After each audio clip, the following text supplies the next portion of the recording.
CM योगी ने कहा, अबू आजमी को समाजवादी पार्टी से निकालो और यूपी भेजो, हम उसका उपचार करेंगे।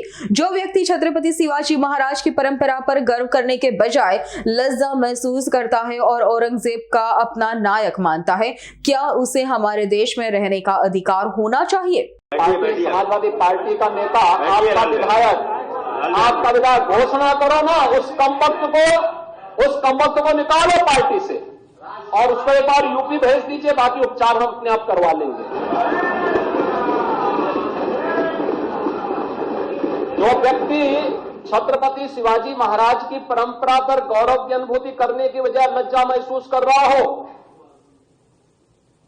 और औरंगजेब को अपना नायक मान रहा हो, क्या उसको भारत के अंदर रहने का अधिकार होना चाहिए क्या?